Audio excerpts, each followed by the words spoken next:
It's time to share secrets and insights from fellow entrepreneurs. If you're looking to grow or start a business and you're a game changer, then keep listening to Avanti Entrepreneur for great advice from your host, Dave Mammano, America's entrepreneur coach.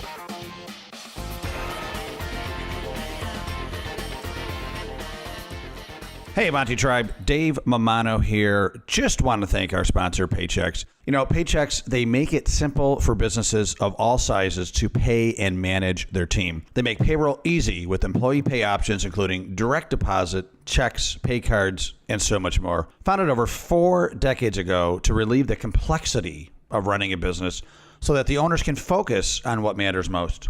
Above all else, and more than any other company, Paychex makes it simple. Visit AvantiEntrepreneurGroup.com. Go to our partner link and check them out. They're offering you a free month of payroll just for giving them a shot as an Avanti Tribe member. Give them a shot, folks. They really help this podcast to be possible. Really appreciate Paychex. Now, enjoy the show. Hello and welcome to the Avanti Entrepreneur Podcast. I am Dave Mammano, your host, and we are here to help achievers and business owners and leaders move forward so that they can reach their potential. I do this by interviewing incredible business movers and shakers. Today, I have on the show, very excited to have on the show, JT McCormick. JT, welcome to the show. Dave, I appreciate it. I'm going to backtrack. I don't know about the incredible part, but I'm here. Oh, well, we will let the listeners and viewers judge for themselves, but I'm pretty sure they're going to be pretty wowed by your story. So JT, I'm going to read your bio, and then we're going to dig into your journey. Excellent. So JT McCormick is currently the president and CEO of Scribe Media, a publishing company that created an entirely new way for you to write a book. The company has worked with more than 900 authors and was recently ranked in their category as the #2 best company to work for in Austin. Previously, he was the president of Headspring Software. It helped to grow to a multimillion-dollar, 100-plus person company, which was repeatedly ranked as one of the best places to work in all of Texas. JT is also the author of I Got There, How I Overcame Racism, Poverty, and Abuse to Achieve the American Dream. His book tells a story of how he worked his way out of poverty, starting his career cleaning toilets and eventually becoming the president of multiple companies. Over the past 5 years, JT has mentored at-risk youth in the juvenile justice system, as well as youth within low economic communities. He has also coordinated backpack drives for numerous elementary schools in low economic communities, providing over 3,000 backpacks filled with school supplies for students. JT's work has been featured on CNBC, Entrepreneur, Forbes, Inc., and many others. He lives in Austin, Texas with his wife, Megan, and their 3 children, Ava, Jackson, and Ellie. So JT, that is such a sweet bio. I'm keeping this one. I love it. Man, you know, it's funny when you actually hear it read out loud. You're like, who the hell is he talking about? Oh, that's me. I guess I am a good guy, right? Yeah. Man, I got to update that as well. You know, my wife had our 4th last week. So God. I got 4 now. I got Ava, who's 5. Jackson, who's 3, Elle, who's 1, and now I got a newborn. Wow. What's the newborn's name? Jace, Jace. Wow. 4 kids. God bless you. And you are, and so you had a new baby last week. And, yep. and so I gotta talk about this. So by the time this airs, this event will be over with.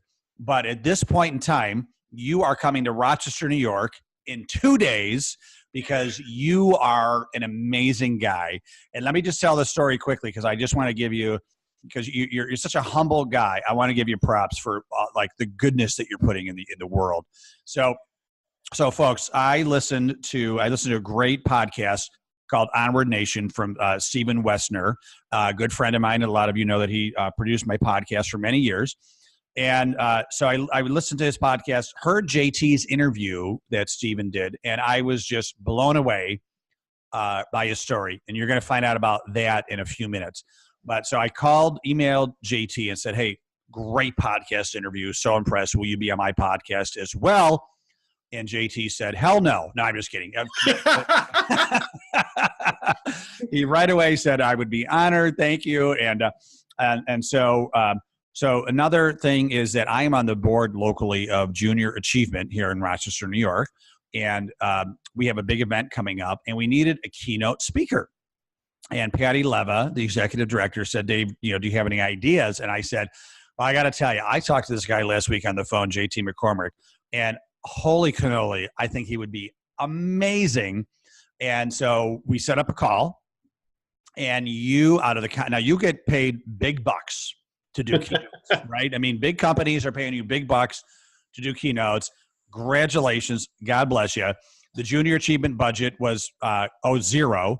And Patty was like, oh, Dave, we don't have a budget. We really shouldn't even ask him. And I said, you know what? I'm an entrepreneur. I ask, if he says no, we still don't have him. Right. So we set up a Zoom call with you and tell you that this event is for the inner city youth in Rochester, New York. And we're going to be teaching them about entrepreneurship, owning a business, and setting new visions for who they could be if they, continue to, do well in school and continue to have these big dreams and ideas. And sometimes they just need that spark. So we told you about the event for the day, and JT, you said yes. Even though I don't want to ruin any other speaking fees for you, because I know you do well, but you're donating your time to help the inner city youth of Rochester, New York, coming from Austin, Texas, in December. And yes, we have snow here right now, so dress warm.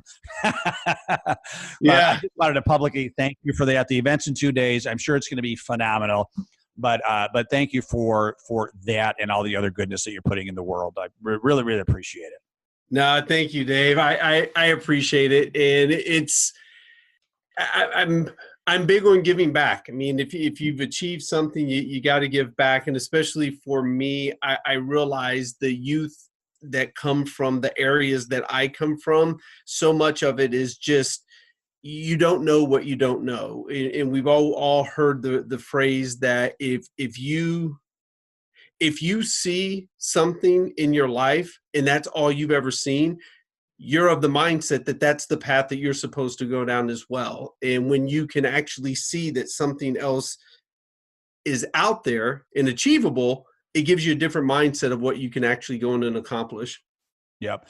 Well, and I am such a believer in what you're saying because, Earl Nightingale, it goes back, I think, to Socrates. You become what you think about, right? Like it's even in the Bible, you reap what you sow. Your mind will take you in the direction of what you're feeding it, right?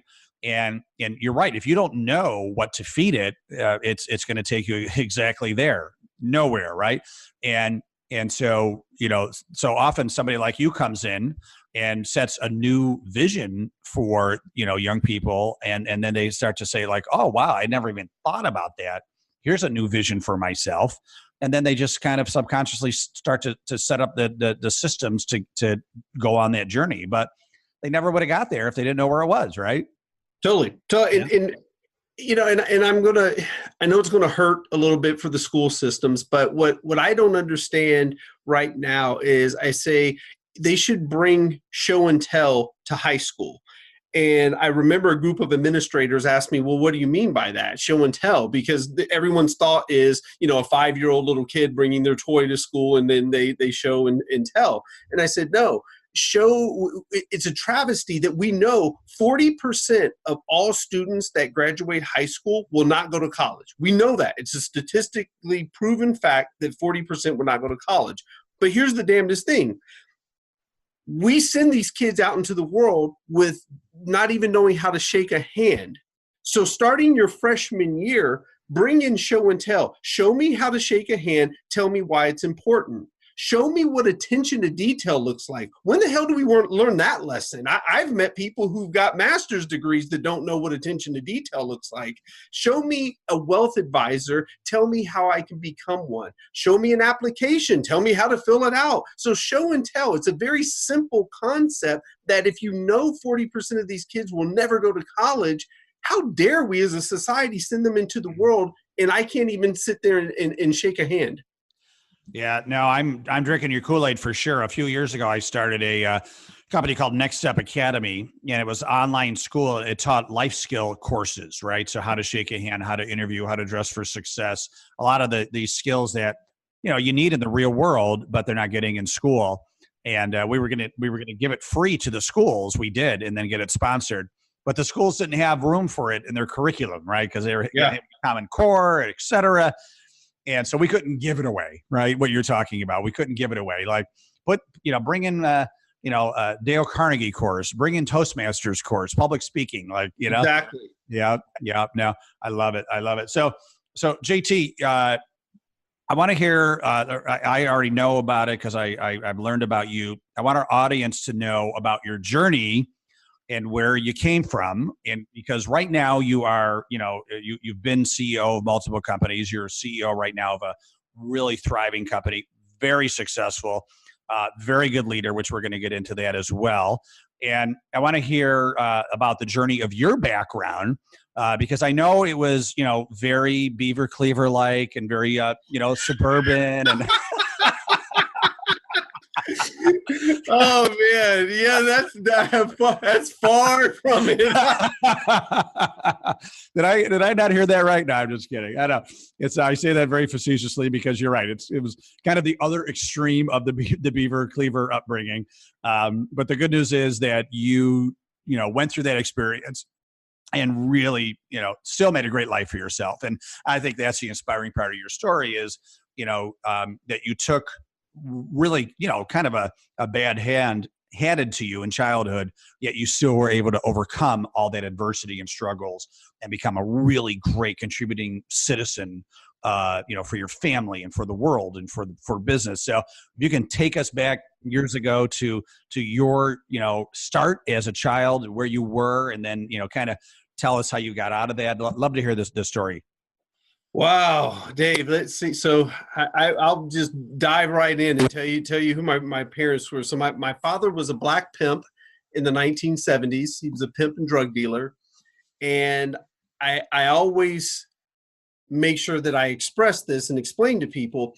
When I say pimp, I don't mean what we've turned the word into in our society now. Pimp my ride, pimp my apartment. We somewhere along the line, we pimp turned into a positive, and that's not the pimp that I knew. My father put women on a street corner. They sold their bodies. He took every dollar. And along the way, he also managed to father 23 children. So I'm one of 23, and my mother, she was raised in an orphanage, a 1950s institutional orphanage. I have my mother's last name. We don't know where it comes from. She received that last name in the orphanage. And to this day, we don't know where or why she has the last name, but I have her last name, and I walk around with the last name McCormick, totally not knowing where it comes from. And I joke because sometimes people will say, "Oh, are you related to the McCormick Spice family?" Maybe, I don't know. If can you let them know if so? It's have a spicy personality, right? That's what I came into the world. I was raised on welfare. My father's black, my mother's white. Mixed race in the 70s was not well received. Black people didn't like me because I was half white. White people didn't like me because I was half black. And so it was a struggle. It was a struggle to grow up poor, on welfare, mixed race, and just the chaos that I grew up in, from eating out of trash cans to have something to eat at lunch because I knew there was no food to eat when I got home. I was in and out of juvenile 3 different times as a child. I joke with this one as well. I never graduated high school. I had to go to summer school and take remedial courses to get my high school diploma. Now, some people would call that a GED. Damn it, it says high school diploma on it. I got a high school diploma. So nice. That's right. And I never graduated from college, but I did manage to teach myself and believe in myself that, you know what, I am just going to have an incredible work ethic and try to learn everything that I possibly can. So that's a high level of my background. I mean, I was homeless at 13. I had bounced around from this house and that house. It was a traumatic childhood, but I'll say this: we can't change the past. No matter how many times I sit back and ask, why did one of my father's prostitutes sexually molest me? I can't change it. and I made the decision that I would never be a victim. So I don't look at my childhood as I was a victim. A victim, in my opinion, is if you're caught in a hit and run. Well, okay, I'm a victim of a hit and run. If I was in a drive-by unexpectedly, okay, I was a victim of a drive-by. But my childhood, so much of it helped form who I am. Because when it comes down to business, Dave, you'll appreciate this as an entrepreneur. I make the joke sometimes that balance sheets, income statements, KPIs, operational metrics, that you want to talk about navigating chaos as a kid, man, balance sheets are real easy when I compare it to what I grew up in. Right. Yeah, it's a piece of cake, right? So what do you think is the determining factor? I mean, I think people would be very empathetic and understanding, and no one would question if you turned out to not have a great rest of your life, on drugs and jail, etc. There's a lot of roads that would have been very, very predictable because of your predicament and of your childhood. What do you think kind of made you different, that you were able to kind of jump the curb into a totally different path of life?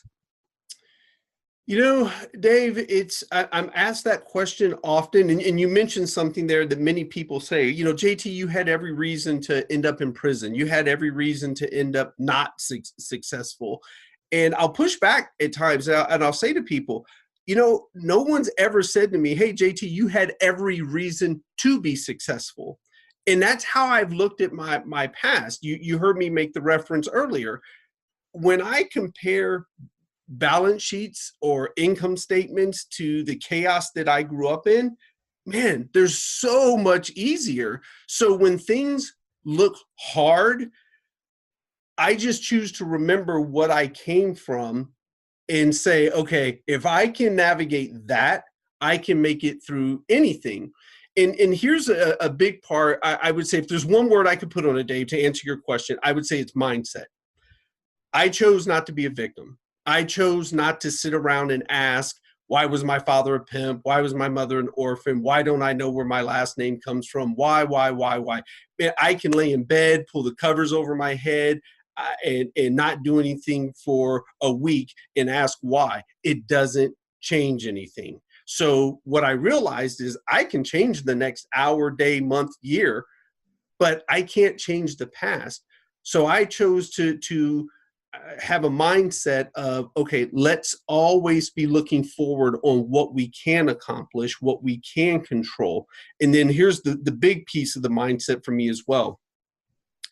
When I look at my childhood and I look back at some of the horrific things that I did go through, I then say to myself, okay, right now, there's a family, a husband and wife, maybe 2 kids, and they're standing there in Syria trying to flee that country, about to get on a blow-up raft with the goal of crossing the sea just to flee the country. As bad as my life was, I was still born here in the United States. I'm still here. And so I keep the mindset in the perspective of, you know what, as bad as things were for me, I'm still here. I can create opportunity. There's someone trying to cross the border down from Mexico to Texas right now just to get into the country with the goal of getting a job at a fast food place. Again, I was born here. As bad as things were, hey, I'm still in the land of opportunity. God bless America. Yeah, I love it. You're so inspiring. And it's such a great lesson because you're right. You could think about the past, but you could get depressed about it. Like you said, stay under the sheets all day. It's not going to change a thing. It still happened. You can't go back and change it. The only thing you can change is the future, right? The present and the future. And it's such an important lesson for entrepreneurs or just anybody that, yes, you know what? It is up to you to change that record in your head. You can change the record in your head, Yes. from the blues to some great pop music, right? Whatever you want to do. I mean, there's books that can help you think and grow rich, psycho-cybernetics. There's just a lot of things you can do to help you change that record. But at the end of the day, you're nailing a JT, that it's such a simple concept in the fact that just being grateful for what you do have and what can you do with that to create a positive life going forward. And so you looked at what, you didn't look at what you didn't have. You looked at what you had and how you can, really make a great life out of that. And I know that I've talked to you 3 times now, and every time I talk to you, I'm a pretty excitable guy, like just in general. I get up and I'm pretty excited. Just, hey, I'm up. Woo! But every time I talk to you, I'm like, I'm ready to run through a brick wall. Like, you're bringing me to a new level. So I did love your positive energy, and you're so inspiring. And what's even cool about that too is that not only do you have this great attitude, but behind the curtain, you're making things happen. I mean, you're creating, you've created companies, ran companies that had 100+ employees. You're, great products, really creating great places to work. So not only is the sizzle really powerful, but the steak is powerful too, so you got the steak and the sizzle, JT. Thanks, Dave. I appreciate it. Yeah, I can't say it enough, Dave. It's the mindset for me is everything. Matter of fact, I live by a formula: mindset, choices, and hard work equals success. And, I get up every day at 4 a.m. and I'm often asked, man, JT, how do you get up at 4 a.m.? And some people will follow it with this, Dave: I'm not a morning person. Well, you're right. You just said you're not, so you're not. And so, right. And I tell people, look, I'm human. There's days where I want to hit the snooze button. I want to go back to sleep. But on those days when my mind says, okay, let's get, 30 more minutes, I say to myself, okay, right now, somewhere in this country, in this state, in this city, there is someone in a hospital bed with cancer that's never going to leave that hospital.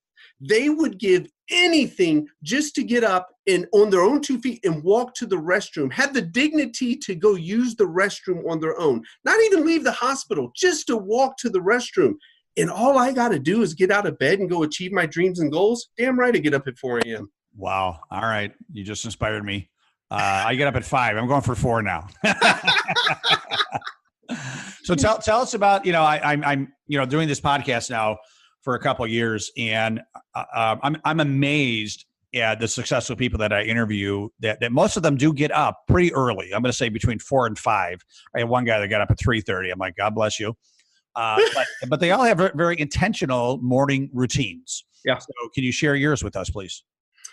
So there's two things. At night, before I go to bed, once I always go outside of my house. It could be 30 degrees, which is rare here in Austin, but it could be cold, it can be rainy, it can be sweltering heat. I always go outside my house and I turn around and I look at it, and I'm grateful for the blessed life that I have, because I didn't always live in a gated community. And so I look at the house and I'm thankful for what I have. Then I go tuck in my children. I look at each one of them. I stand in the hallway and I say a prayer to God. Thank you for my life that I have, my health, my family, my wife. And each morning, same routine. I get up at 4 a.m. First thing I do is I pray for probably anywhere between 15 and 30 minutes every day. And I'm a big believer that you pray even more, in my opinion, when things are great. People have a tendency to really want to drop to their knees and pray when things go wrong. No, when things are going great in your life, I believe that's when you pray more, because that life is great and you've got to acknowledge it and be thankful for it. Yeah, so, Jim Rohn, a business philosopher, he says don't repair the roof when it's raining, right? Yes, exactly. Yeah. So I get up and I pray, then I go to the gym. I come back home. I do a little study on business, leadership, the markets, all those good things. Spend some time with the kids, help get them dressed for school.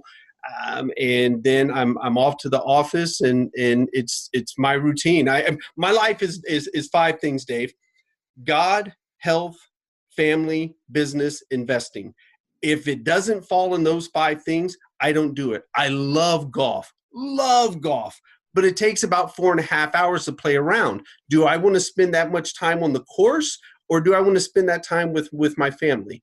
So you heard me say earlier, mindset, choices, and hard work. That's one of those choices. What are you going to spend your time on? I've been fortunate. I've made a few dollars. I think I'd be okay if I sprung for ESPN on our DirecTV subscription. I love the NFL and college football. But unless Tom Brady is going to send me part of his $30 million a year contract, I don't care. So I don't have ESPN on our DirecTV subscription because, again, if it's not going to fall in my 5 areas, I don't do it. Yeah, that's excellent. And I love the instigative approach. I mean, it's very purposeful. And if it doesn't fit, you just let it go. And I've heard that too from a lot of successful people. Warren Buffett was asked to the secret of his success, and he said the word no. And he intentionally says no 99 out of 100 times. And like you said too, like some of the things he really wants to do. But he just says if it doesn't fall into, I think he's got like 1 or 2 things that qualify. You've got 5, which is great, a little more well-rounded. But if it doesn't fall into 1 or 2 his things, he doesn't do it, and he's just so super hyper focused.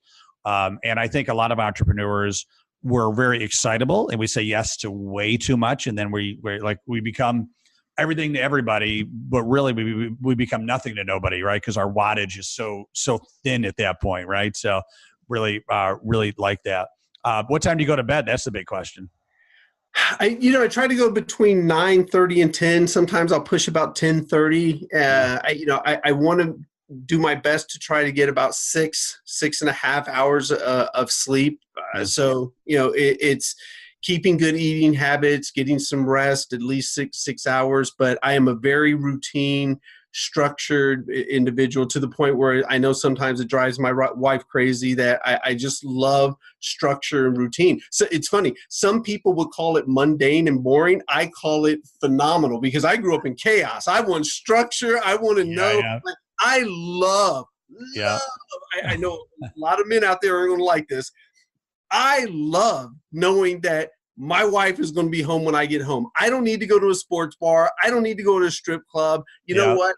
I've got a phenomenal wife at home, and I love that same woman's going to be there every day when I get home. That is such a great piece of mind in my life. You're so grateful. I just love it. And I think that's the secret to happiness is just being grateful for, these things that really are in front of you, but a lot of people are looking beyond that for other things, other pleasures to be grateful for. Right. So, totally. Yeah. No, I was on Facebook. Someone put a video for Thanksgiving, and it was a great little video about this guy that woke up and he was like, "Oh my God, I woke up.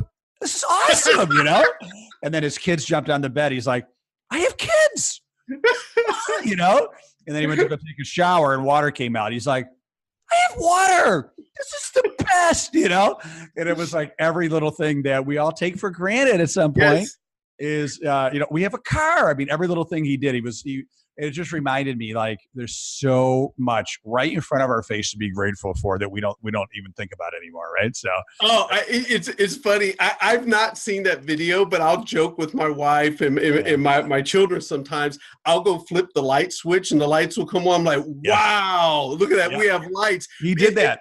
And I'll explain. I grew up where there were times where I flipped the light switch and nothing happened.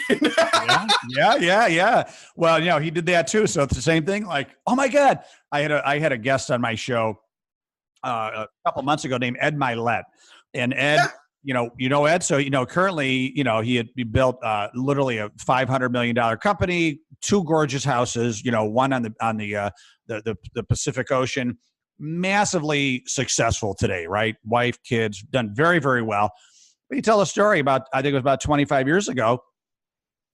He was broke. His first business didn't work out. He was massively in debt, and the water got turned off in his apartment. And he's like, you can get by without the lights, right? You can, candles and flashlights.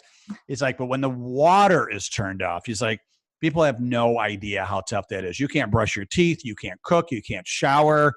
And he goes, it's just flush the toilet. You can't flush the toilet. I mean, it's just so humiliating. He said that was the rock bottom when the water was turned off, right? Yeah. And that's, this we take this for granted, right? So now actually when I get in the shower and the water, I think about that. I'm like, thank you, God, I got water. Well, how lucky are we, right? It's funny. I joke with people and I tell them when I grew up, we never had these four things at the same time: electricity, food, money, and water. We were always missing one, and in most cases, we were missing two.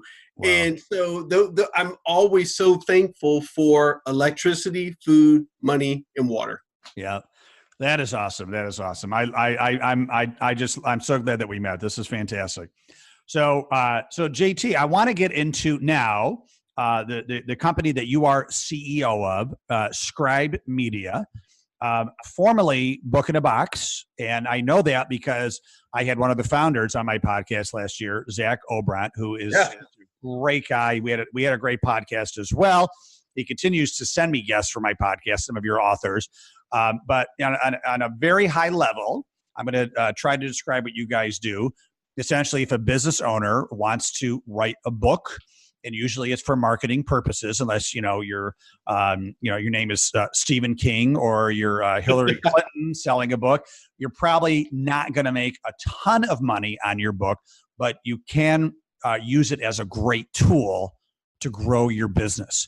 And you, Scribe Media, take the business owner's hand and help them through that whole process. Is that a great overview? Is that a fair overview?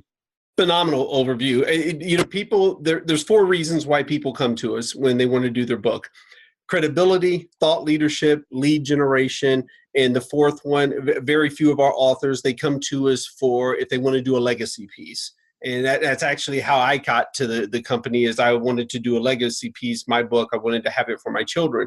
But the great majority of our authors are business owners, C-suite executives, entrepreneurs, consultants, things of that nature, that they have a purpose for the book. And in fact, we generally won't work with an author if they don't have a purpose. Like, what if someone says, I want to be a New York Times best-selling author and sell 1 million copies, we'll actually turn them away because they're looking for fame, and that's not our business model.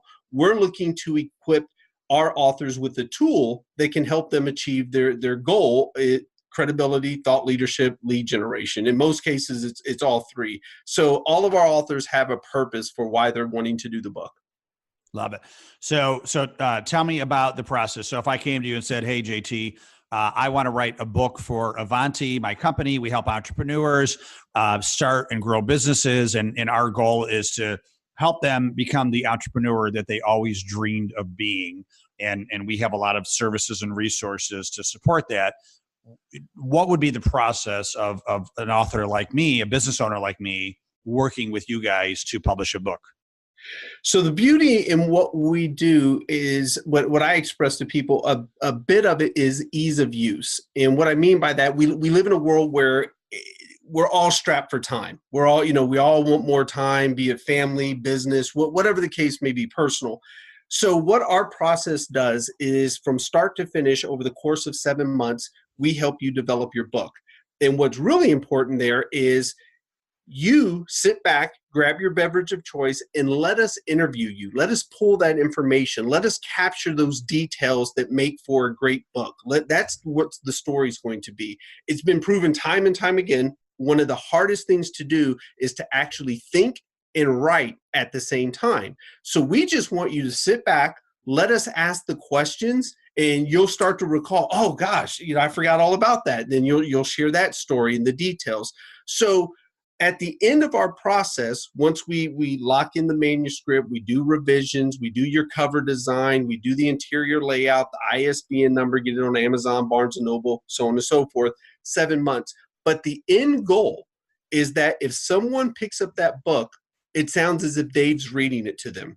It's your content, your tone, your voice, your book. We're not ghostwriters. You can't say, hey, JT, will you go write a book on the iPhone? I go do a bunch of research, come back, slap Dave on the cover, boom, there's your book. No, this is your book, your content, your tone, your voice, your book. Excellent. So I don't have to write a thing. You're just interviewing me, and you're getting my words to form the chapters of the book. Exactly. The only thing that you're not doing is putting your fingers on the keyboard. That's it. Yep. It's your content. We go in there and polish it and structure it and make sure it all flows correctly. That's our job. Make sure punctuation is where it's supposed to be, spelling's correct, the paragraphs, the chapters, so it all flows well. But the content itself is coming from you. You're the expert. We're just taking your expertise from your head and putting it on the pages. Awesome. And then logistically, you help them get it on Amazon and all that stuff, right? Yeah. Amazon, Barnes and Noble, iBooks, you name it. We put it up there. We have copies in your hand. Many of our authors use it for, again, a couple of my favorite stories. We've got numerous authors who have never sold more than 250 copies of their book, but they've landed multiple 7-figure contracts. And so that's a success. That's what they came for. So, where some people say, oh, who's your most successful author? Well, you got to define success, because if we're talking about Tiffany Haddish, who's the most sought after female comedian right now in Hollywood, well, we did her book. She had a different success. But if we're talking about Melissa, who's never sold more than 250 copies, but has landed multiple 7-figure contracts, well, that's successful. So we have to define success by way of the author, not by way of how many copies sold. Yep. Well, that at the end of the day, most people are doing it for, like we talked about, it's a marketing tool. Yes. And so for her, that's been a massive success, right? Exactly. Yeah. Exactly. Yeah. So before we end the interview, when I heard about your story as far as when Zach and the other co-founder of Book in a Box and now Scribe Media, when they brought you in as CEO. So a lot of times the founders, they have a tough time with their egos, letting somebody else run the company, right? I mean, I have to say it's rare that it works out. A lot of times the founders will end up leaving and start another company and retain some equity, stay on the board. There's a lot of ego stuff going on, but somehow you guys made it work really well. And they, if I remember correctly, they kind of had to put you in your place a little bit about giving you, quote unquote, permission to tell them what they needed to hear, right? What was the company, and not pulling any kid punches with the founders of the company, right? So I'd love to hear that part, because I think that's so important for a lot of Avanti listeners are beginning to middle stage entrepreneurs. And a lot of them might get to a point where they need to bring in somebody who has the superpowers of a CEO as the company gets bigger. Because oftentimes, Vern Harnish, a friend of mine, says the greatest strength of the entrepreneur often becomes the greatest weakness of the company. And a lot of times we are not the people to run a bigger company. So how could we take our entrepreneurial superpowers to continue to grow the company, but bring in a CEO to bring it to that next level? So how did that go for you guys? And how did you guys make it successful? It was a hell of a dynamic, Dave, coming in, and I'll do my best not to bore you with all the details. But I actually started off. I was still the president of the software company, and I wanted to write my book for my children. That's it. And I only wanted 5 copies of my book. I never wanted my book to be public ever, because I knew there were horrific stories in there that I didn't want people to know about me. Right. And so anyway, as I was meeting with the other co-founder, Tucker, one thing led to another, and he said, hey, as you go through our process, will you give us feedback on the process? And I said, yeah, that's great. I sure will. And he thought I was just kind of blowing him off. I got my first email from the company, and I called him up and I said, hey, do you still want feedback? And he said, yes. I said, okay, great. Here we go. I swing hard. This is horrible. This sucks. Why did you ever start doing this? This is good. Keep doing this. And he goes, you got all that from an email? I go, yeah. He goes, would you sit on our advisory board? And so he didn't know that I was transitioning from the software company and going to start looking for different opportunities. And they invited me to their executive meeting. Went to their meeting, sat there, answers. I asked a bunch of questions, and one thing led to another. I woke up one day. I was the president and CEO of the company. And to your point of where did the struggles actually take place, it was a hell of a dynamic, because I had a co-founder who was 40, who had had immense success in the publishing industry. He's one of 3 people in the history of the world to have 3 New York Times best-selling books on the list simultaneously. There's only 3 people in the history of the world that have done that. Here's one of the co-founders. The other co-founder, Zach, who you mentioned, was 27. So I was dealing with a whole different dynamic over here. What was amazing, to your point, is that they were willing to step aside and say, okay, hey, we can't do this. You come in, you be the CEO. Where the struggle took place for the first 9 to 12 months was I treated the co-founders and I put them on a pedestal. There were decisions that we were making that I knew weren't the right decisions, but because they were the co-founders and you know, I was like, oh gosh, you know, I don't want to go against the co-founders. And so we had to come to, you know, some people have a come to Jesus meeting. We had to come to God meeting. Right. And we really got on the same page. And the fact of the matter is they hired me because I knew how to do something that they didn't know how to do. And what we started finding was every decision that I had questioned ended up being the right decision that should have been made back when I said it should have been made. And that was a game changer for us, where we said, okay, great. You guys are co-founders. You're obviously going to still be involved in the company. You have your seats. I have my seat. Let's go. And then from there, I mean, our growth is taken off. But it was interesting. I share this with people all the time. My biggest mistake as a CEO was allowing my co-founders to be too influential in the decision making. If they knew how to do what I was doing, they would have never have hired me. Yeah. And so they were willing and really wanted to be led by a CEO. And once you realize that you had full permission to do that, then it just flowed much better from there. Totally. And, you know, and I got to share this as well, Dave. You know, we live in a society where everyone says, oh, we learn the most from our mistakes. We learn the most from our mistakes.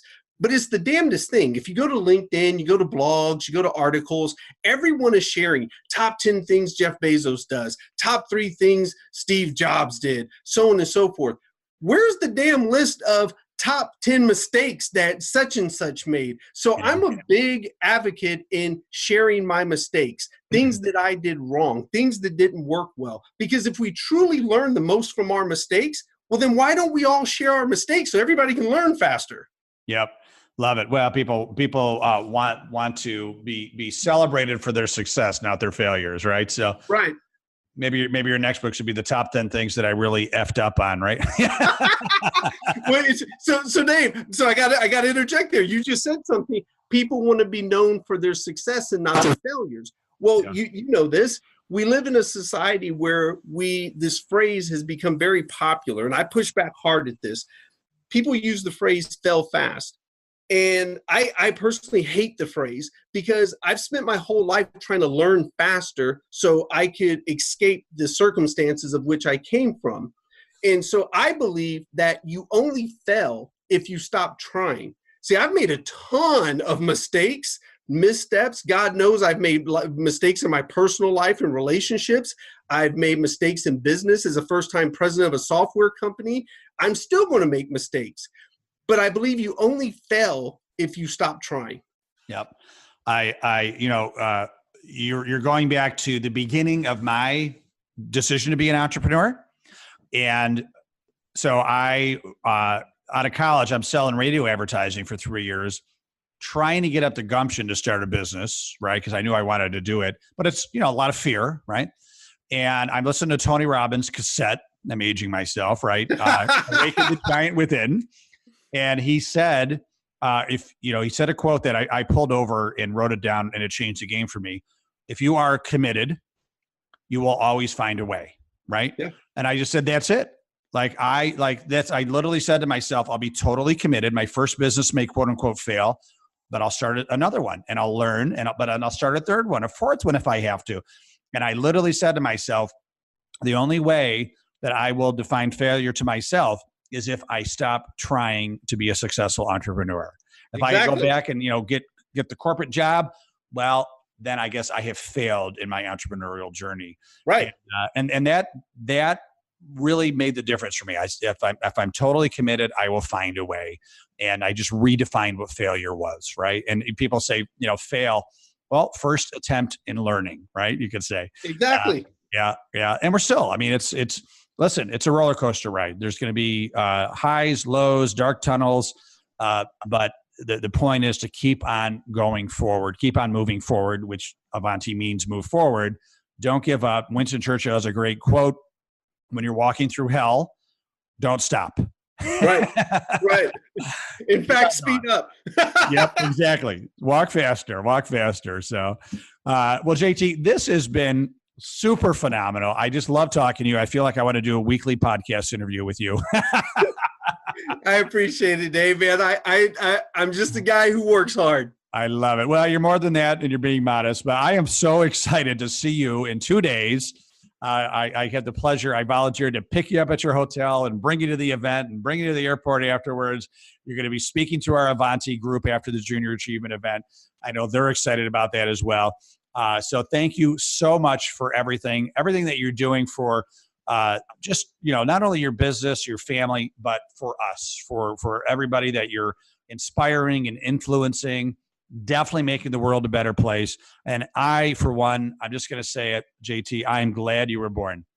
Oh man, that's wow. That may be one of the best compliments I've ever received. I'm immensely humbled and flattered. I appreciate that, Dave.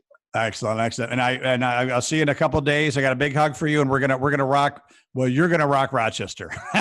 Excellent. I appreciate it. Looking forward to it. Excellent. And JT, I've got all your information here. People want to get in touch with you. They can go to our show notes and they can email you, go to your website, which is scribemedia.com. And I, for one, will verify that he does get back to you pretty quickly. So thank you for that. Yeah. You can find me on LinkedIn. You can email me direct. I do my best. If someone's going to take the time to email me, I do my best to always reply. Appreciate that. JT, thanks again. Wish you continued massive success. And again, thanks for doing what you're doing. Thanks, Dave. I appreciate it, buddy. Thank you. And thank you, Avanti listeners. Appreciate you listening. Of course, always honored that you give your time to listen to the Avanti Entrepreneur Podcast. Make sure to check us out on the web at AvantiEntrepreneurGroup.com. Make it a great day and stay awesome. Thank you for listening. Head over to AvantiEntrepreneurGroup.com for show notes and more helpful advice from entrepreneurs like you.